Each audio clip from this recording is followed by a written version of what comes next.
welcome to the Beesies. I'm Abby. I'm Brittany. I'm Jenny. And I'm Mackenzie. Remember the college days when you were best friends with your roommates? We would come home and talk about anything and everything together. We miss this phase so much that we decided we needed this quality roommate time again. So welcome to the Beesies. Come over and get cozy with your new favorite roommates.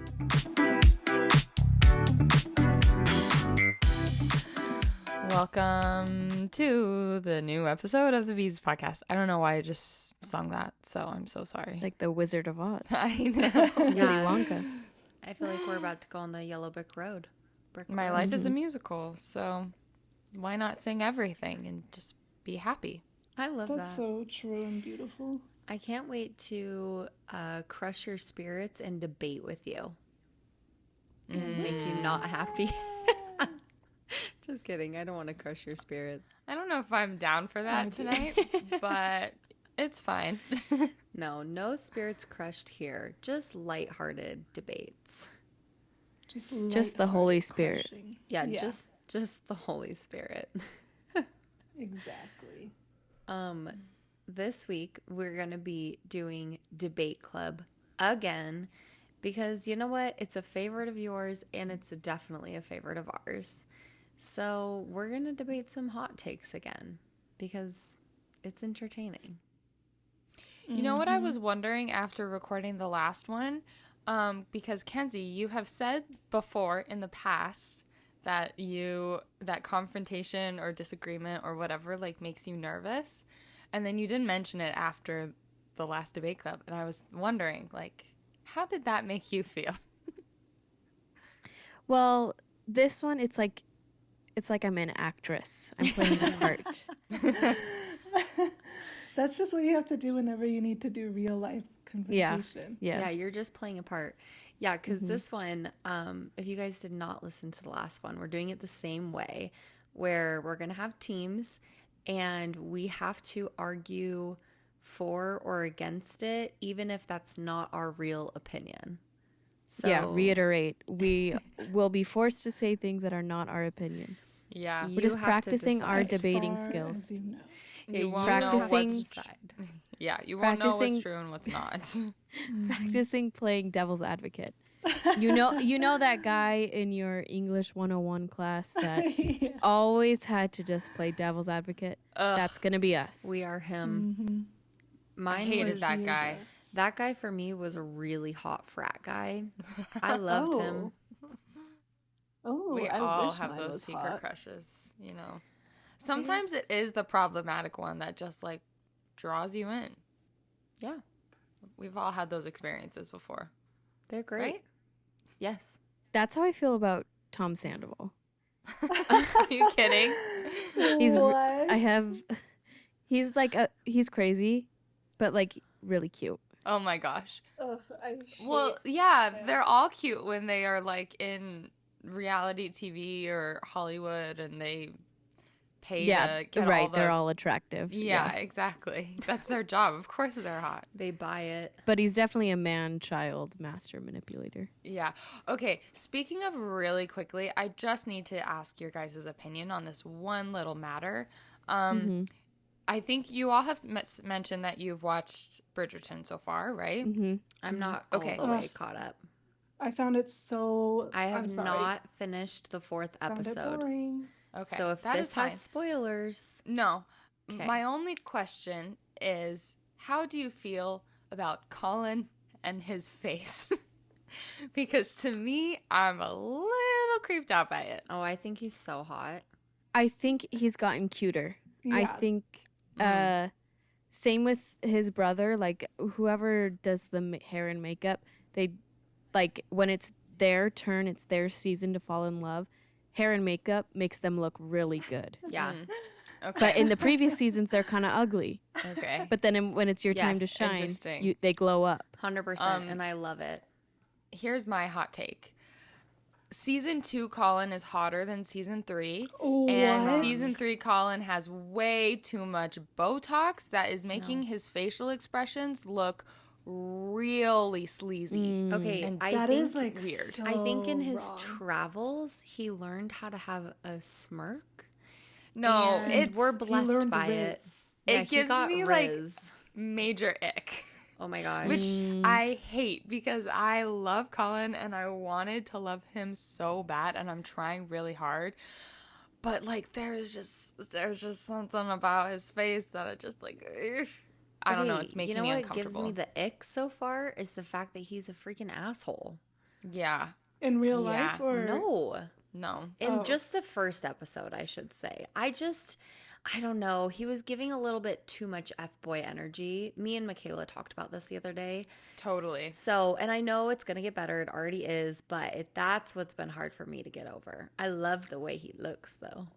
I know. The way he flirts with every definitely looks girl. better than last season. Yeah. I was like so unexcited for this season because I was like, no one is hot to me. Like That is so interesting. Like I'm like Mindy Kaling says in one of her in her shows, she's like, people just want to watch hot people, and I'm like, literally.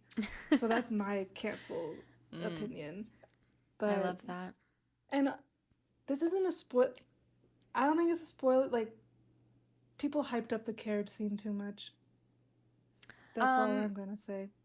I think I It's know just what the happens. The intensity of what happens in the book and then the very end and how it ends, and it just, I don't know. They did it very differently than they did in the book, which is not surprising because the show is very different from the book in general.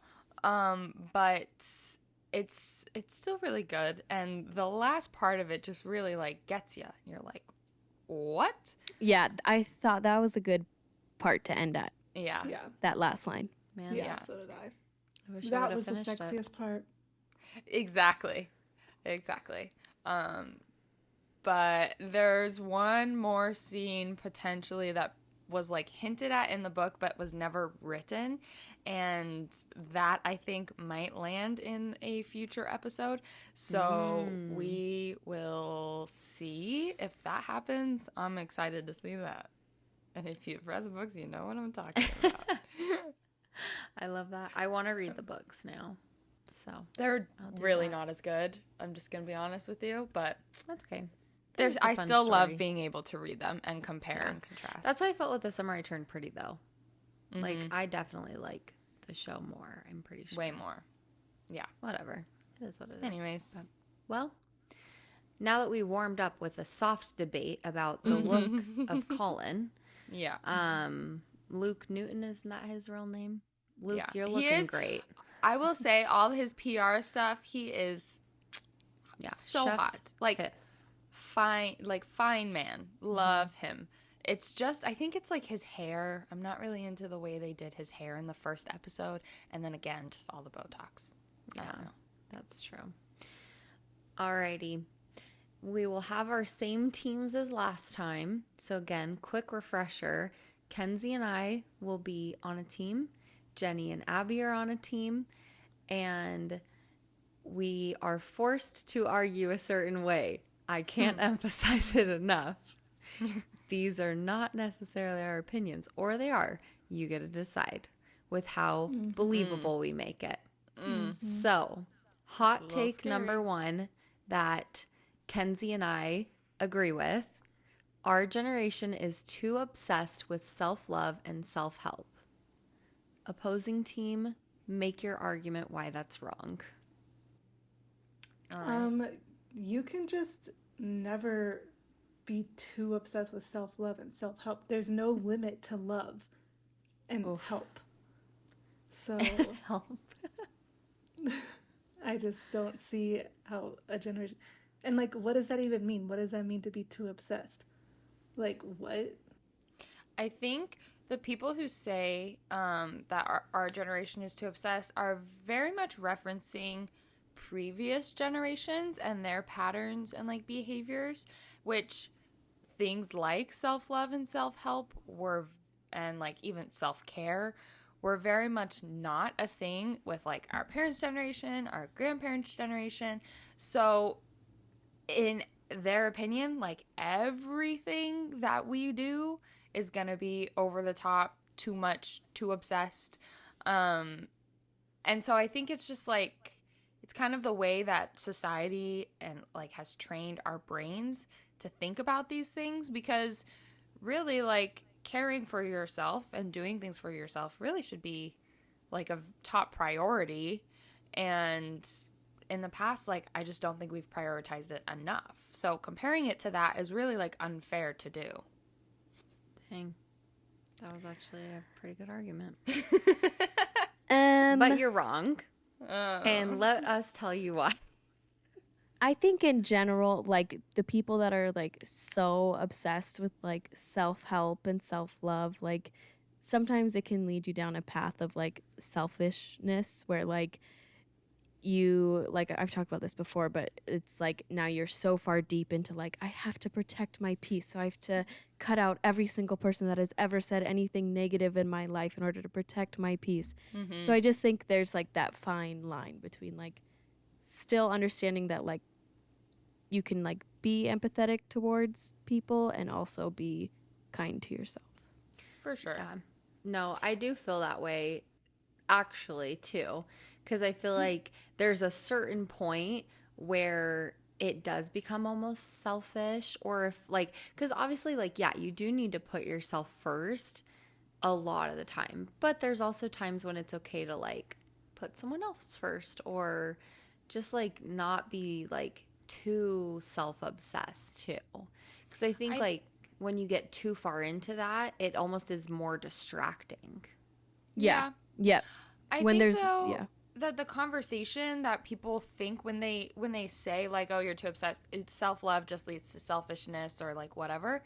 I actually think that those people don't have an idea of what like self-care and self-help and like putting yourself first really means, because in like I've even talked to my sister about this and stuff as a therapist. She says like it's very important to put yourself first and to do self-care, but like like people blow it out of proportion and have a misinformed idea of what that actually means, and therefore turn it into something that it's not actually, because it isn't just like cut people out who don't treat you. It's setting boundaries, which is like a healthy thing, and the boundaries don't have to include like cutting people out. It can just be like, I'm gonna, my boundary is that I can't go out on Saturday nights because it always leads to this, and like I love my friends and I'll hang out with them, but like just because they want to go party doesn't mean I do. Like that's a boundary. Yeah. So I think it just is this misinformed idea of what self-care truly is that gets circulated on social media,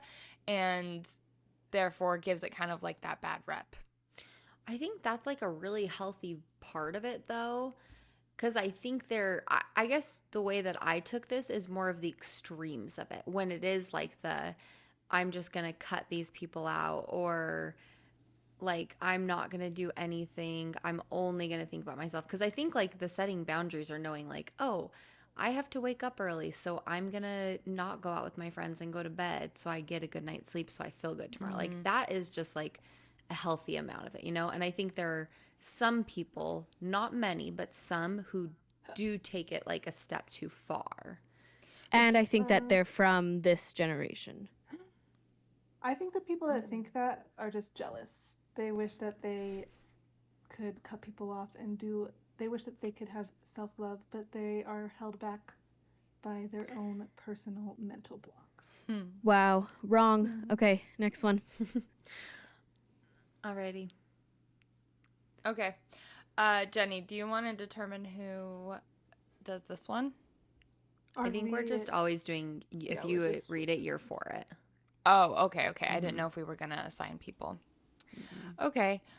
So this next one is, you are not a loser if you live at home with your parents. So we agree with that, and Kenzie and Brittany disagree. You're a freaking loser because you're missing out on like social, I can't think of words. Oh my gosh. You know what? I moved back in with my parents after college. Loser. And I can... Girl, you're on the opposite team.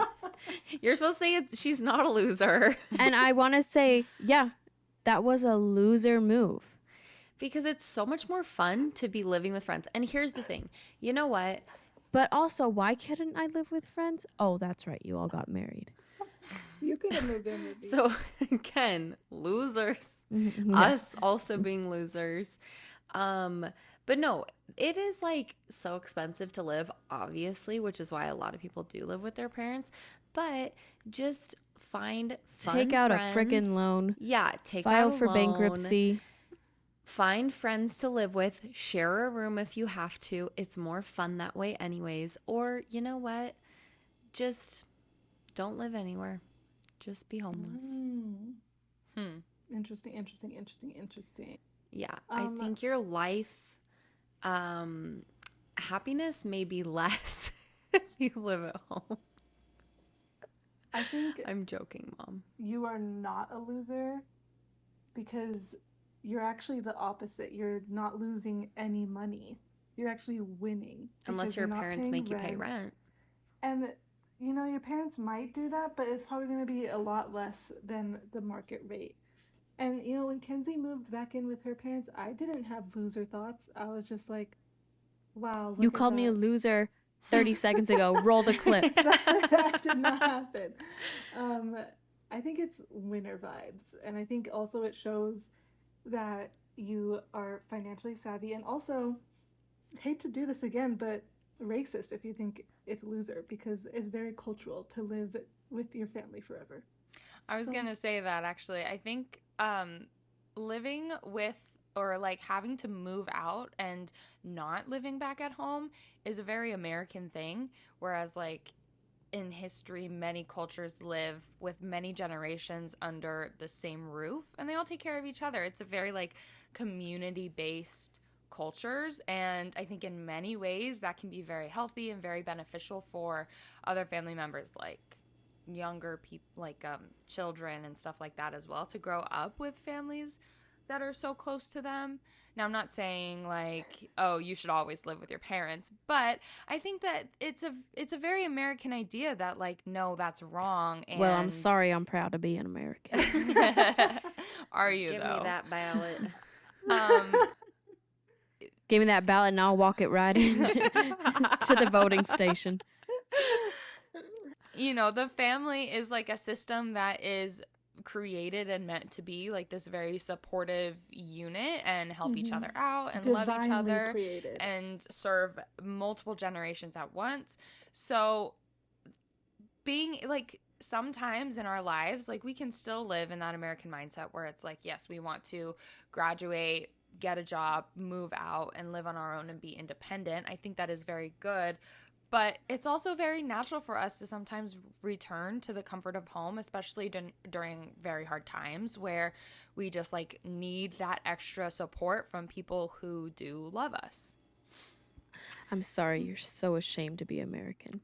I'm so sorry. You You're know what? so ashamed to have the freedoms that you have. How am I supposed to make boundaries and have self-love if I'm still living with my family?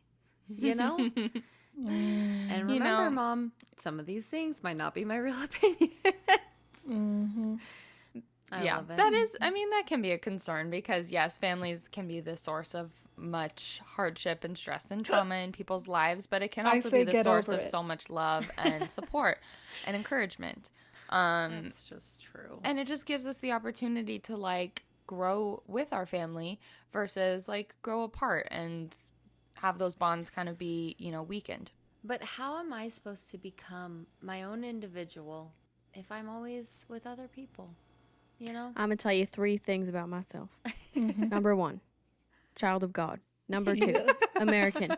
Yeah. Number 3, no pronouns. I know that's right. No losers over here. Oh, my gosh. Alrighty. Moving on. My pronouns are kiss my. I believe we won that, Jenny. Well, I don't know. Well, I don't know if Ted Cruz would agree with that. He'd be on our side. He is proud to be an American. We love America here. Okay. Marrying your high school sweetheart is probably the best emotional and financial bet you can make in your life. True.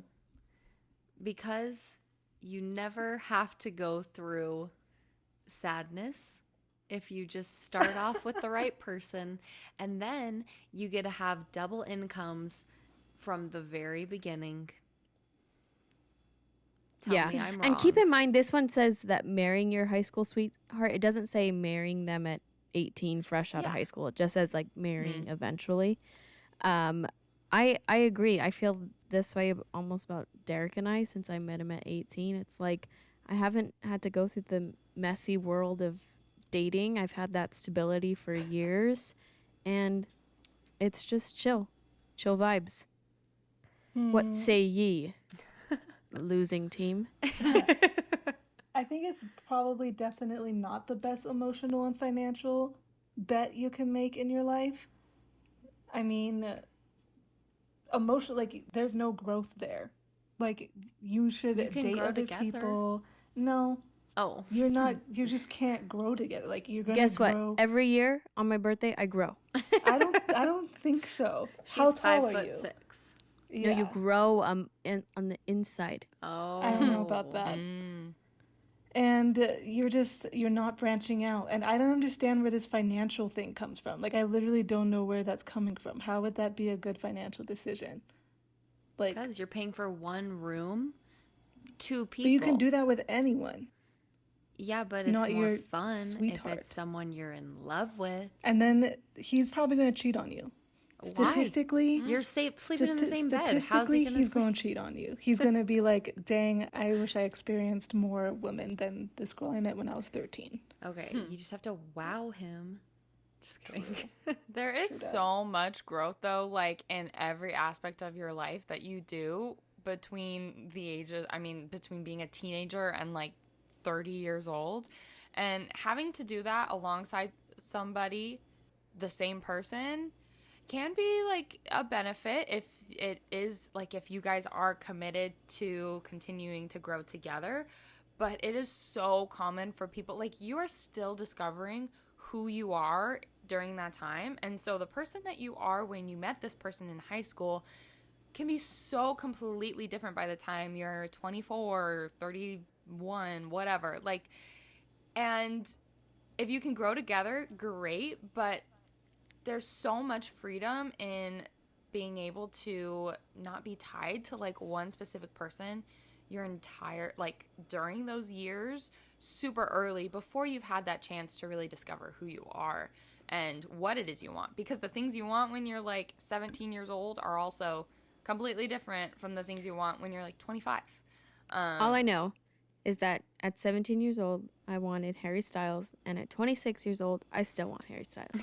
And guess Well, what? You're so yes, missing out on you him grow, because You're you're but there's missing out. also Because there's you've been also in a relationship consistency. with Derek you've this missed whole out. time.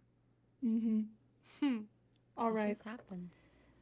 So after we've won that one, our next one is disabling comments shouldn't be allowed. And Abby and I agree with that. And as a future lawyer, I say it shouldn't be allowed because freedom of speech.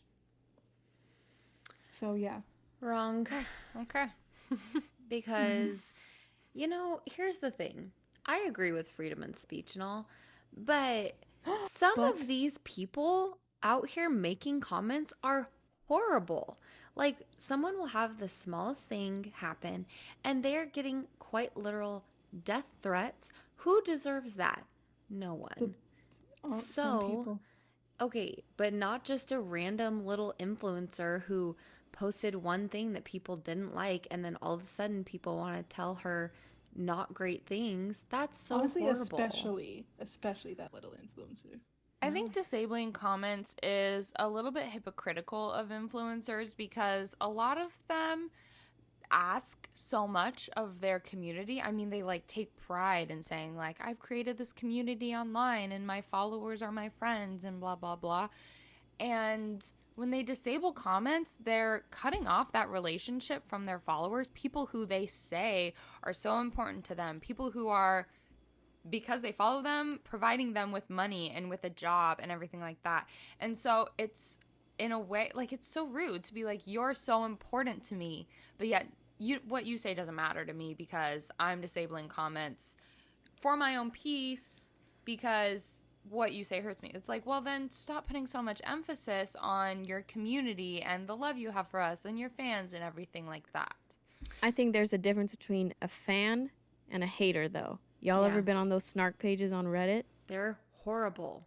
I Yeah. love But them. to fans, okay, well those snark pages exist without the with or without comments, because But they That don't has- have to see them. But my point is They don't have that to see like those. the haters are still in the comments. They're not necessarily a part of the community. They wouldn't say that they're a part of that community, but they're still lurking. They're leaving hate comments, and if it's your personal TikTok, you have the right to delete comments. It's your post. sure, You do what you but want with it. And it's by really the way, hard- freedom of speech doesn't extend to someone fat shaming you in your TikTok comments. It does.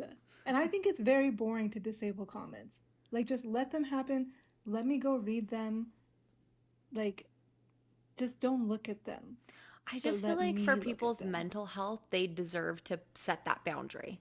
You know? I think they should get a stronger mentality. Whatever happened to self-love? Yeah. The you part know? that disappoints me is like when people disable comments only after the fact of like getting a certain, narrative in your comments.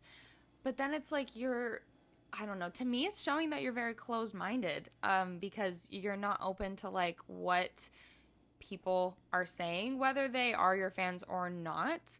I think a great example is like all the pro-Palestine stuff. Like when people are in the comments, like asking influencers to like be a part of this and like, help out and raise awareness and everything like that. And then they disable comments because they don't want those comments. Like that's so close-minded of them to just ignore like what everybody is trying to communicate with them in their community. Yeah. See, and that's where I think it just depends on the context. Like, that's why it's like, it's so hard to say, like, it should always be allowed or it should never be allowed. Because it's like, I think there's a time and a place for it. Like, when it's trying to help someone see a broader picture, it's like, yeah, keep the comments there. But when it's like specifically hate or shaming or just like But that's your negative, job. that's so hard. Like Yeah, but, being like, an no one deserves influencer, that. no, for sure. But like that's your job. Being an influencer, you know that that's going to happen. And so, being like saying, "Oh, well, I don't want this because you guys are criticizing me for sharing my life." Well, then why are you sharing your life in general if you're not willing to potentially, like, you're opening yourself up to those comments just by posting about it? So Abby, when we got a hate comment on our Beezy's TikTok that said we all had a dad bod / big bones. You're saying that we were asking for it? I'm not saying we're asking for it. I'm saying we should that expect it. You should expect that. And like if I one think to a person says degree. something bad, You can expect it, but you don't have to tolerate it. I think our How about that? listeners deserve to be able to read those comments. Well, I think it's so different too. Like for us, it's one comment, so we can look at it and laugh and be like, oh, ha ha ha, like they think we're all big boned. But when you do have a million people commenting on your video and a million people saying, like, oh my gosh, has she gained weight? Like, doesn't she look a little bit bigger? Or, oh, she this. It's like that's exhausting. Even But if it imagine that you're is. making Mental health $1 million matters. And so like we can just laugh with So our you can money. pay therapy for it, but it's still Exactly. sad. You just can ignore it. Just go look at your money. Yeah. I don't sign up to get mentally abused. well then why are you putting yourself out there to begin with? Mm-hmm. Yeah. Okay. It's giving lack of self-confidence is what's giving. Okay. Oh, wait. I think it disappeared. Whatever. I'll just go to the next one. Alrighty. Kenzie and I agree with this. Motive behind helping people is not important. For example, celebrities helping people for PR. Honestly, I agree. If you're doing something kind, you're doing something kind. You're bettering the world in some way. Go you. Right. If you're giving hungry people pizza, those hungry people are still getting pizza, even if you're Yeah. taking pictures. Yeah. I think that the point of these things is that you're supposed to like be learning and growing, and these people that are only doing it to look good, it like that just shows there's no growth, nothing going on behind their eyes. The point of helping Bad. isn't for you to become better. It's for someone else But to you should do it gain out of the good of something. your heart. And these people But don't have if good someone's still hearts. gaining something, It doesn't What's the matter harm? They're how bad my probably heart is. passing bad karma onto these people that they're giving to. what? That's not how karma works. No, I think it is. In the year 2024, in the age of information So and authenticity, I think it is so important for people to know and be informed about the things that they're doing and not just do it to put on a face or a facade to get attention or gain followers or gain money. I think we are living like in a time where people see through a lot of that fakeness and they don't want to like buy into things that feel so inauthentic. So if you are putting on that facade just to do something, like, first of all, you're not going to benefit in the end because like you will be found out. People will not buy into it. They don't want to buy into that fakeness. And so eventually like that dies off, and that really like just continues to create the cycle of like misinformation and inaction in people who should be educating themselves and not taking action, and take action to help certain causes or whatever. But again, helping, like, if you are helping someone, it shouldn't benefit you. So even if that influencer gets called out or whatever, that influencer still helped people in need at the end of the day. And isn't that what helping But it is all benefiting about? Okay, so you just said it shouldn't benefit you if you are helping somebody out. But Well, if I they're think- doing something for PR, that is 100% to benefit them, whether it's to save their image or But you- to like gain a certain audience or But whatever. you were saying that like the consumers can see right through that and it's going to backfire, which is fine because at the end of the day, the person in need still got the help that But they Guess needed. we it's ineffective. agree to disagree. It's ineffective. But they're still getting to, the help. like- Yeah, well, what I'm saying is it's ineffective to like create that chain reaction to continue to help, like for people to be inspired and like want to help. But in that one instance, that person in need got the help that they needed. But would you rather one person get help or like a million people? You can't guarantee that a million people are going to benefit from an influencer helping. Because one also, But it's here's person. the thing. possible. Let's say But we can't someone guarantee. does see a celebrity helping someone, even if it's just for PR, that still may motivate them to go and do something good. And so it's like, even if it was not pure intentions, it also could have a ripple effect still. You're So- telling me right now, Just If- depends. Taylor Swift went to an orphanage in a poor village and she brought the camera crews in, you wouldn't be like, Go, "Oh, I want Taylor. to I want to donate to this orphanage." You'd be like, Well, "Ugh, I can see that is right a- through her." Okay, but that's a great example of what I mean by like it feels so inauthentic, because one thing that I'm like kind of against in this world are like mission trips to, that people take, groups of people will take to like So have if a it were Taylor summer Swift. abroad and help build homes for these people, but then they like end up kind of exploiting this group of people and these children and stuff that are disadvantaged to show like in their goodness, and I'm just like, Right. it doesn't feel authentic Right. to me, and But I Brittany don't was saying- like it because we're exploiting those people. But Brittany was saying that even if the intentions aren't completely pure, an influencer who's maybe has those poor intentions could still inspire someone. So my question is, if you see Taylor Swift going into an orphanage in Yeah, a village, I just answered your question. I would No, not no. like that.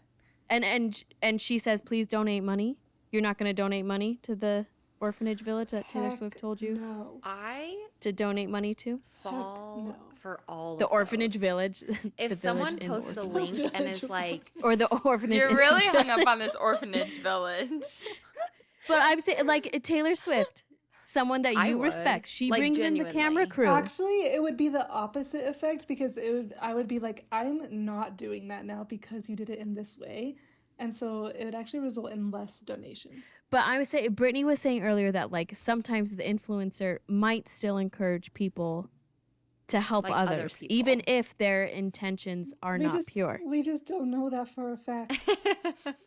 So I'm asking Abby, would you donate? I feel like I've answered this question Abby, are you already. clicking the link yes or no? No, you said you don't like mission trips, but I'm asking. Right, but Taylor that's- Swift told you. No, asked that's you, that's would what I'm you using donate as a similar to the example poor because I would say that orphan what you are village? saying is very similar. I'm using a real life example, not a hypothetical one of something that I So you don't wouldn't like donate. when people do. So you probably wouldn't donate. not. Yeah. Because Probably. I want a yes or no. oh my gosh. Because I Freak these orphans. please don't care don't about them. say that. Not just because Taylor Swift did it that way. Freak them. Sorry. I think that you can tell when things are inauthentic from people, from celebrities, from whoever, whether it's somebody that I support or not. If they just come out of the blue and do something that you're like, you've never done that before. That's really weird that you're all of a sudden asking for money or doing some sort of brand deal with this group or whatever, and you've never said anything before about this. That's not something I buy into because I don't feel that it's genuine, and I would rather like donate my money not from like on their or how do I say it? Like not through that chain or that link or whatever. I'd rather do it on my own to an organization that I do like research and believe in and stuff like that. And that's the difference. It's like if you know the background behind something that you're supporting, then you feel better about it. But if you don't really know the background, whether it's like through a person or not, you know, you don't really know like what could come of that. I hope Taylor Swift sees this video and she Never hears goes that to you the would wizard. not donate She's I chronically think on to she'll an it. be okay. orphan village. She'll just think donate she'll Village be of extra. okay. orphans. The village of them. You All know, right. I'm just still sticking to it. Doesn't matter. Help is help. Just like all press is good press, you know? All help is good help. Okay. Okay, Next freaking one. next. Okay. So Abby and I agree that some people should hate you. If you're a regular person, you'll have a support network and also people who hate you. Hate is such a strong Yeah. word. And like, you know, it's so close to love. What is this question? What is this? you guys are saying that people should hate you. I know. You should have some people. I'm so confused by this And take. we are saying that you shouldn't have people that hate you. Yeah. Hate is such like truly to hate someone. That's I extreme. don't think there's a single person that I genuinely like hate. So No? like I mean I think The people so like you pleaser must me- do something pretty bad for people to hate you. Yeah. no, like I think dislike, sure.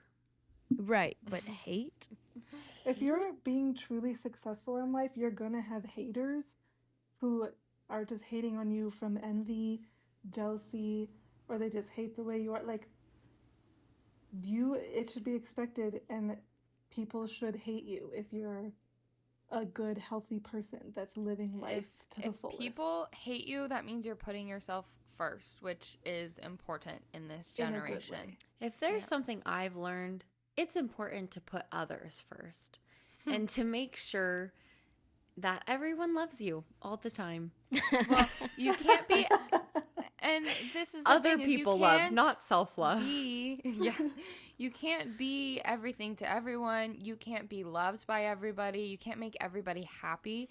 And at the end of the day, like that always leads to somebody being miserable because they lose themselves in that and they don't know who they are and they don't know how to take care of themselves, and they're so used to putting everybody else's needs first that they don't know how to take care of themselves, and they're unable to put their needs like first or even second or third, and so fourth. it leads to very miserable and unhealthy people. And so if you have any sort of like self-confidence and understanding in who you are, and you know that you have people who love you and have your back, then those haters or people who dislike you or are indifferent to you don't matter as much, because you know who you are, and that's all that matters. And if you feel good about yourself at the end of the day, then it's like, who cares what those people think, you know? Yeah, if I you don't have care. haters, you're a pushover. The people pleaser in me cares. People The thing is, pleaser. though, you don't have to be like a pushover people pleaser for people to not hate you. Mhm. Like, you can just be like a A nice generally person. pleasant person. Yeah, people will dislike you, but no one will like hate your guts.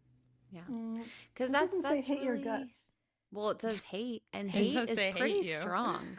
That's Hate the is thing. pretty strong. I really do feel like you don't need to have people hate you. If people dislike you, sure. But hating you does feel kind of extreme. And it's like I think about different people at work that it's like, oh, okay, maybe they're not everyone's favorite person, but like no one really hates them, versus the people where it's like, oh yeah, I could name someone that hates People this I hate. coworker. Donald Trump. Yeah. There's no one in my personal life that is a That Donald level. Trump type. If you Yeah. dig deep, But you've there made it that is. way because you have your network of special people who love you and support you. But don't I've I never deserve, met a Every Donald person Trump. should have one if hater. I don't hate people, don't I deserve to not have people hate me because I'm just nice? You know? No. No, you I'm should just have one saying. hater. I think hate is also Hating is another a rare hate thing. is another word that people use in replacement of like, or to describe the feeling of things like jealousy or like frustration or something like that. And I think those are good feelings for like people to have towards you, because it means you're doing something right, you know? Like, again, being confident in yourself, loving yourself. People are going to be jealous of that who are insecure, and that's okay. That's for them to work on. You cannot control how other people feel about you. You can only control how you feel about yourself. And so understanding that there are people out in the world that may not like you and will hate you, that's their own problem to deal with, and that's what they need to work through, And not someone you. should hate you. You are not responsible for them. Bottom line. No. Everyone Nope. should love me. No. Next. Alrighty. Okay. Okay. Last one. Kenzie and I agree that children are better adjusted when one parent stays home. True. Did you freaking see the videos of those COVID babies and how physically strong they were? Those freaking things Wait, were a what? different breed. I'm not joking you. Wait, what? The babies? Okay, hold on. I'm being so serious right now. Look up 2020 babies, and there's videos of them when they're growing up and parents were home, working from home. They got more time. And these babies are freaking doing gymnastics like at 8 months old, I swear. They were just literally so crazy strong. Are they bad built butch body babies? Yeah, they are. But I do think it helps with development, and it helps to have someone there with them to just have consistency, you know? To always have someone that you can Go call to. on. Yeah. And Say, someone "Make to, me you a know what, when you're sandwich." home, to keep you out of trouble. Yeah. You know what else, though, I'm seeing about those same babies from TikTok, from They're COVID? dumb. That you didn't know what I was talking about 5 seconds ago? No, I didn't say that. They're dumb. Oh, actually. okay. I thought you did did. not say that. I know exactly what you're talking about. Now that they are entering school 4 years later, they're idiots. all struggling to be on their own and to Okay. be able to be at school without their parent. They can't manage like social relationships or being able to like listen to another authority figure other than a parent. And so they're struggling, and that Context. is 100% due to never being around someone other than their Okay. parents. So, No. Context is key here, because kids who spend a lot of time on their iPad, like during that COVID time, a lot of kids were on their iPads. Yes, they have more sensory issues, but that's like an iPad issue. That is a parenting issue. That has nothing to do with whether or not a parent is home. In fact, if a parent isn't home, they're probably not regulating how often or how much screen time a kid is getting. If a True. parent's home, The they're more nanny likely doesn't care. to. Well, if you disagree, I would disagree with you on that, Kenzie, because as a parent myself, I would say that being a stay-at-home mom and the days that I am home alone with Atlas, while I do love them, they are the most overwhelming to me, and so much more chances of her watching TV or being on a screen or whatever when I am home and I have a million things to do and I'm just overwhelmed about everything than if she was at a daycare or with a nanny where she would have friends around and people to play with and they have like scheduled activities for them. They are so much better at managing kids' time actually than parents are at home, because parents have a million things to do and screens are like the perfect opportunity to get that stuff done. So I wouldn't say that like. but I think that differs parent to parent. Like there are people who like don't have TVs in their home. I would say that is Or not iPads. the majority of Americans. Yeah. Though. I say that I am correct because I think I'm the only one here that didn't grow up with a stay-at-home parent, and I just know that compared to all of my like high school friends, Compared to all of everyone, you. and like just compared to everyone is so babied, didn't know how to do anything. No, like none of them packed their own lunches. I knew how to do stuff. I'm well adjusted and better adjusted and was ready to take care of myself when I was 17 and went to college. And a lot of people weren't because they were babied. And so when you have one parent at home, it doesn't mean you're better adjusted, no. And Jenny, I have a question. Since you're not babied at all and you're so well adjusted and do everything for Yes. yourself, when do you ovulate? Like, probably some point after my period. So there's no reason you would need to take double plan B. They're using something against me, listeners, that I told them. in confidence. I would like to make one more point too, and that is that for so many parents, being a working parent and being able to go to work and have something for themselves and have time for themselves actually makes them a much better parent, because it is usually the stay-at-home parent, again, who gets overwhelmed, who has a million things to do, who gets undercompensated for the work that they do at home. Did you see Brittany? She's yawning because she's bored. She's bored. Let me finish. They are not caring for themselves as much, and so it is so much harder to put all of your energy and effort into not only being there for your children, but then also there for yourself. But if you're there for yourself first, then you can care for your children that much more and be that much more involved on the time that you do have off. So Okay. I think they actually get a better version of their parents as well when parents do get to do those things for themselves and work and stuff like that. Remember my yawn? Do you know why that happened? Because I am tired. Because I've been working all damn day. And before work, I had a workout. And then I came home and did this To her podcast. child. So I worked again. And you know what? Winnie over here is so sad because she just wants her mom. And she doesn't get her mom because she's over here yawning. So, what? You must not be in a job then that you love and that you do for yourself No. and fills your cup. And that is key, You know what? I would It does say. fill my cup. But I don't need my cup filled 40 hours a week. Maybe just 5. I know that's right. We're a glass half Okay, full. Jenny, you're supposed to be agreeing Or with the glass me. half empty. She doesn't have to stay home. She can just work for 5 hours and go somewhere else. But Jenny agreed with Work me. for 13 hours. Yeah, for 13 hours. And buy a $3,000 parrot with my $80 a week. Yeah. It's Oh my callback. gosh. Oh my Well, gosh. this was a lot of fun, especially since Jenny agreed with us on that last one. Can't take it back now. You are a terrible lawyer. I was making a concession for a better point.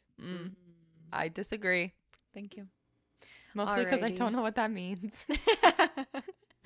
We just adore you all. And if you enjoyed this, you know what? Tell us about it, specifically in a review. And you know what? Maybe take that review to like Spotify or YouTube or just an app that you don't normally And you go know to. where you can also take your opinions to about us, how awesome we are? The comments. grave. Because we don't have them disabled because we believe in an open communication within our community. For now, you just wait. When we blow up, But the second you comment on my big bones, once you say I Comment got deleted. thick thighs and a fat Blocked. ass, yeah. I will thank you. All Alrighty. right. We love you all. Oh. Have Good a night, wonderful everyone. night and day. Peace Bye. out. Bye, friends.